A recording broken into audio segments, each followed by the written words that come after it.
to Logical Fallacies. We are on to our missed connections, where something is just lost in that sequencing of logic. So, first up, we've got slippery slope. So, yes, some of these stem from the Latin, some of them are more classical fallacies, but I like to think of these as, forgive me, like a virus, where they do mutate over time. And so we have some of them with really weird names, because they'll just sort of be born out of a realization of like, oh, that thing's a bad argument, but it doesn't really fit within these classifications, or it does, but it's not really specific. So we can sort of just come up with our own names for a lot of stuff. Like I just made doublespeak a fallacy. It's not technically one, but I just made it one because it is a obviously bad argument saying I didn't say that when you did and there's proof. So some of them will have this Latin, some of them will not. If it has a Latin, you know that it's one of those classic ones. So slippery slope, you can kind of get an idea of what this is, but when you assume that one thing will lead to several other things. So I call this the if you give a mouse a cookie fallacy. So if you grew up in the States, you probably read this book and the many other iterations of it, such as giving a moose a muffin, which is my personal favorite. So, for example, there's probably the most used, well, there's a couple very used examples.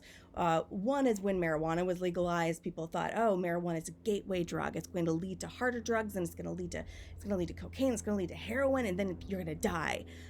So it's that kind of argument where there really is not a strong link. Actually, when pot is legalized, people are less likely to abuse other drugs. Same thing goes with gay marriage. Another classic example of if you allow gay marriage, then you're, how much longer until we allow people to marry children, or inanimate objects, or they're animals, and it's like a lot is going to have to change before we do that. A lot.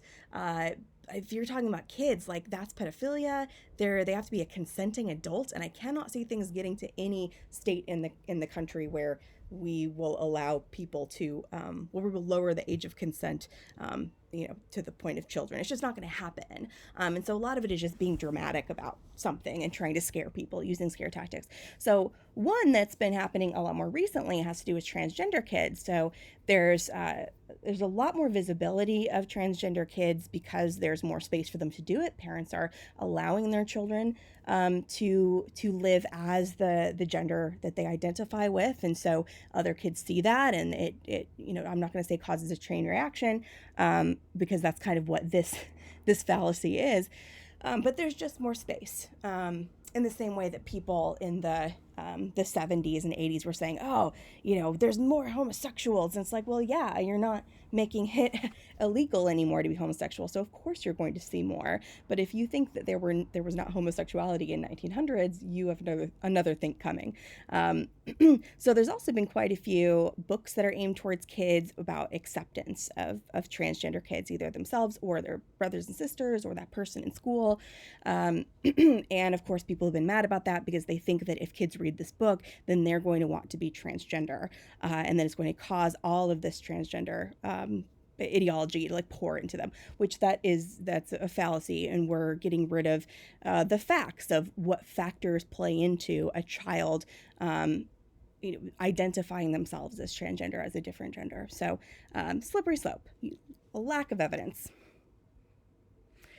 Hasty generalization is really similar, except you're not really showing that the domino fall of things that could happen.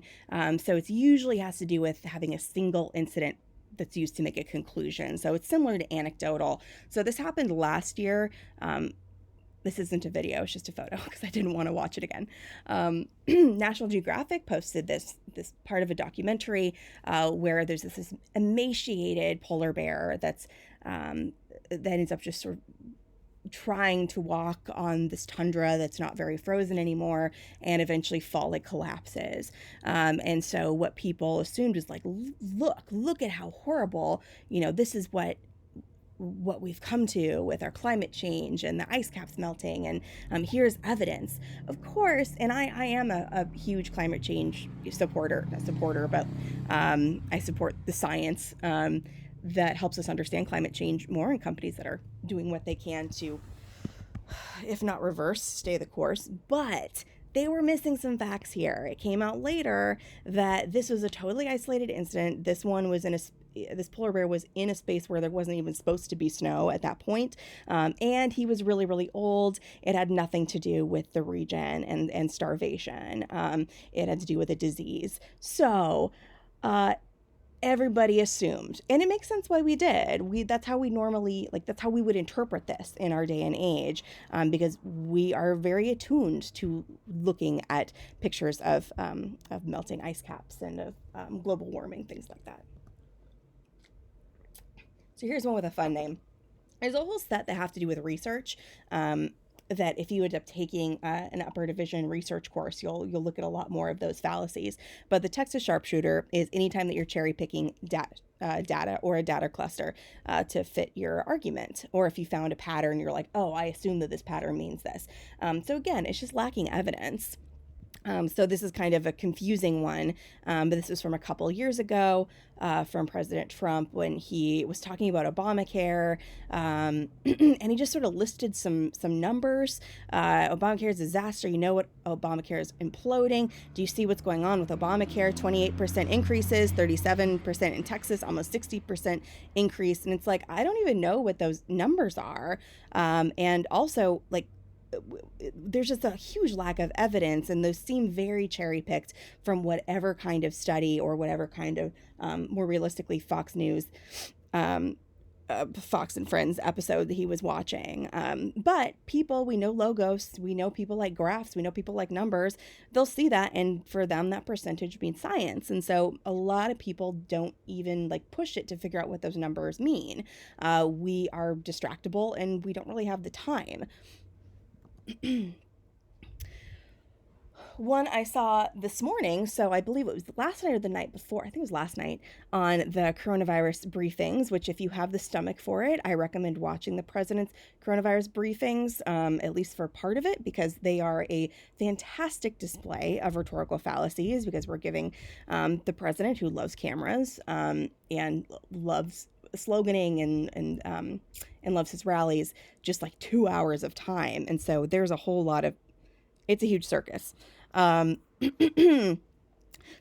he ended up showing this campaign style video last night that was really fascinating. It turned into this propaganda session where he was trying to defend his response to coronavirus because everyone's saying it's not slow enough, or the numbers are saying it's not slow enough, or it was too slow, and now we're dealing with the repercussions of that.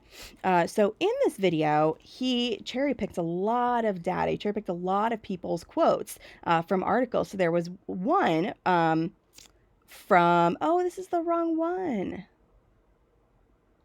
Oh, well. I must have linked up that other one in there.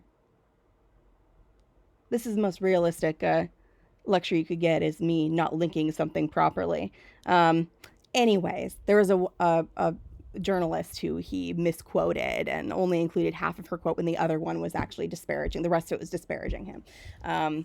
So good example when you're only using parts of quotes. And we've talked about that a lot with, like, making sure that you are properly representing whoever, whatever source you're using by using the whole quote or paraphrasing it correctly. This also works in loaded questions, very similar to the Obama gun control picture in the last one. So way back in the day, Hillary Clinton would send out these little Twitter polls, and there's not really any options if you think that he's not hiding something. He says many people are saying Trump won't release his tax returns because he's hiding something. What do you think it is? And the only options: he doesn't pay taxes, he parks money overseas, inflates his wealth, he's not very charitable. All of those are really bad, but it's an either or situation, kind of. You're forced to choose one of those things. We are backed into a corner, even though we're not given like a wide enough cluster of options for us to choose. So this is a very poor way to collect public opinion. My favorite one to say that you sound really cool saying is post hoc ergo propter hoc, which is basically like if this, then this. So concluding that if A came after B, then B must have caused A. For example, People do this with autism a lot. One of my favorite ones was this one, where people were comparing organic food sales and comparing the rise of autism throughout the years and saying, oh, look, they're correlating at the same rate. That means that organic food must be causing autism. Of course, that is not true. Or if it is, we're lacking sufficient any evidence whatsoever. But correlation in this case does not equal causation. A lot of this had to do with just when there were certain trends. We could look at, when iPods went on the market, which was not 1998, later than that, but you could look at some sort of technology and say, oh, what started in 1988? Oh, the band Backstreet Boys, and autism also is on the rise. Therefore, there must be some correlation. So it just doesn't work. And this works in a pretty insidious way also. So if you follow the markets, you see a lot of headlines like this: Dow drops more than 200 points post losing week as coronavirus fears resurface. So what we do is that we correlate those two things because they're put together. When we place two things next to each other, we assume that there's a relationship. We're taught that from when we're really young. Oh, look, here's an apple, here's an orange. What's the correlation? They're both fruits. We categorize things. And I'm not saying that this isn't true. I do think that there's a correlation between the Dow Jones dropping a lot of points and people being afraid of coronavirus. People obviously aren't spending very much, but a lot of these sites, because I looked at quite a few of these reports, they're not making that connection. They're just sort of suggesting it. Without saying, like, look, here's why people who are afraid of coronavirus, here's how their spending has changed. And then you can see how that directly has crippled certain companies that usually are like supporting the Dow. So we're just missing, like, showing our work there. Ooh, what happened? Okay. I forgot to move this one over. But fallacy of sunk costs is when you're continuing with an idea, project, decision because of invested time. So the cost outweighs the benefit. I fall into this one all the time. I don't have a political example. I'm just going to use the one that I fall into constantly, which is I might as well keep eating since I already bought the food. Or if I go to the grocery store and I end up buying something that was kind of pricey and I realize that I don't even want it, I will still eat it because I paid for it. Or if you're full at Korean barbecue, you keep eating because at the end of that, there is the beautiful marinated beef. That's the best one. I always fill up before I get to that point. But I've already paid for that food, so I should just keep eating it. Not logical, but I think we're all guilty of it. False analogy, assuming that because two things are alike in one or more respects, they're necessarily alike in some other respect. So this is another one that is used quite a bit. So I'll do some older examples and some newer ones. So let's go back to 2016. I was driving through, I think this was Venice, and I saw this on the back of a car and I was delighted. And the sticker says, voting for Hillary Clinton because she's a woman is like eating a turd because it looks like a Tootsie Roll. So I think what they're getting at is that you shouldn't vote for Hillary just because she's a woman. That's not going to make her a good politician.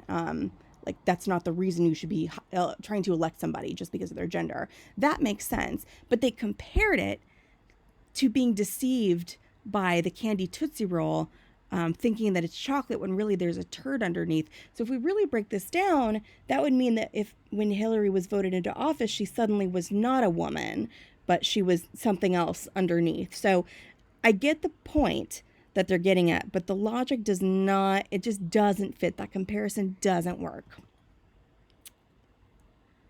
Similarly, with the 2016 election, I loved this one because this is during the Syrian refugee crisis, and Donald Trump Jr. posted this photo that said, if I had a bowl of Skittles and I told you that just 3 would kill you, would you take a handful?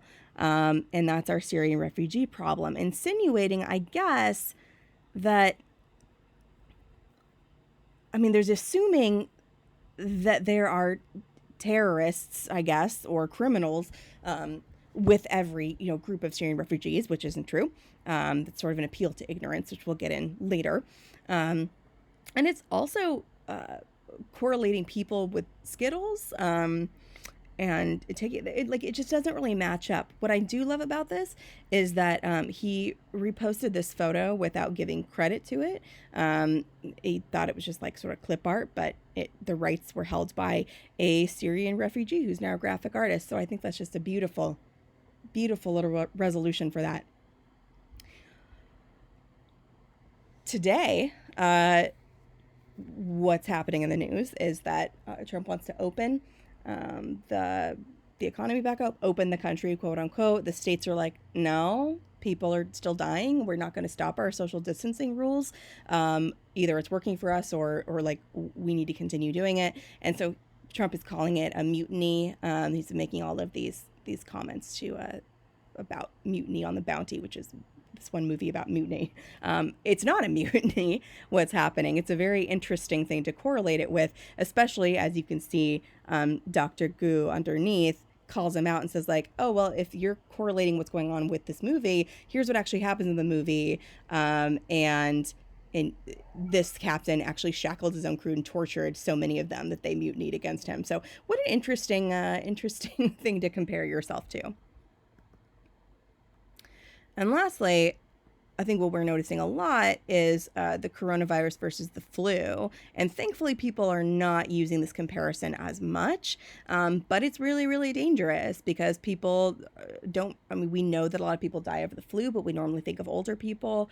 And so by comparing it to the flu for so long, a lot of people just didn't take it seriously because it's like, oh, we have a flu shot. If I get it, it will be a really, really bad cold. And that's it. And of course, that's not what's happening.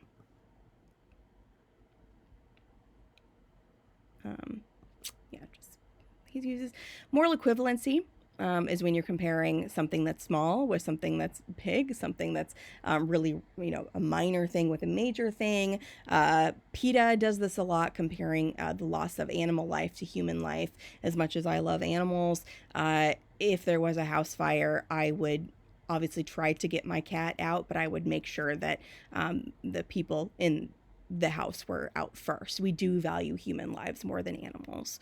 And this has been an interesting argument as many Republican lawmakers are weighing opening the economy back up and saying, well, what's the worst that could happen? It's only like 3.4% of people who would die. My own father used this argument too of we don't shut down our economy because tens of thousands of people die on the highways. First of all, that's a false analogy. That's a horrible thing to compare this to. This idea of, well, we risk our lives every day when we get in a car. This does not fit that. But this guy made the statement of like, oh, look, it could only be like 3.4% of our population. I don't think that that's not much of a death sentence. It's a risk that we can move on about. And what that really means is that 11 million Americans would be that 3.4% of the population. So we need to be prepared for 3.4% of 11 million as passing away. So people are obviously very angry about that. And the last one in this area is appeal to ignorance. Proposition is true simply based on the fact that it has not been proved false. Classic example is that God exists because you can't prove that he doesn't exist. So obviously that's a terrible argument. So this has been circulating a lot with the vaccine, or the quote unquote vaccine they're trying to develop. And there's been a couple possible medications. Malaria is one of them, things that I can't pronounce. But here's a clip from one of those press briefings. Millions of units are ordered, and we're going to see what happens. We're going to be talking to the governors about it, and the FDA is working on it right now. The advantage is that it has been prescribed for a totally different problem, but it has been prescribed for many years, and everybody knows the levels of the negatives and the positives. But I will say that I am a man that comes from a very positive school when it comes to, in particular, one of these drugs, and we'll see how it works out, Peter. I'm not saying it will, but I think that people may be surprised. By the way, that would be a game changer. But we're going to know very soon. For clarity, Dr. Fauci said there is no magic drug for coronavirus right now, which you would agree. I guess on this issue, I think we only disagree a little bit. I'm sorry. I disagree. Maybe and maybe not. Maybe there is, maybe there isn't. We have to see. We're going to know. Is it possible? Is it possible that your impulse to put a positive spin on things may be giving Americans a false sense of hope? No, I don't think so. Misrepresenting the preparedness right now. No, I don't think so. I think that I think it's got the not yet approved drug. Such a lovely question. Look, it may work and it may not work. And I agree with the doctor, what he said. May work, may not work. I feel good about it. Let's see what happens. We have nothing to lose. You know the expression? What the hell do you have to lose? Okay? So what do you say to Americans? Okay. Oh, there was one more. Excuse me. I think this is the last one. Let's make sure. Yeah, it is. Good deal. The last one is non sequitur, which literally it does not follow. So the conclusion is not connected to the reasoning. Anybody who is believing that COVID-19 started in a lab in Wuhan, China, there is no evidence for it. There is no connection whatsoever. However, so many people do believe it. It's amazing, the psychology of conspiracy theories, what leads people to believe things without any evidence that defies what we see as logical in the first place. But all these conspiracy theories are great examples of non sequiturs because there literally just isn't any relation. So at least with a red herring or a slippery slope, you can see somebody's like logic of like, yeah, I don't buy your logic, but like I can sort of see what you're trying to do, what you're getting at there. But for something like a conspiracy theory, it's just sort of completely out there and totally bonkers, and doesn't quite fit. So when we return on Thursday, we're going to talk about bad ethos and talk about the racist fallacies. And so I will see you then.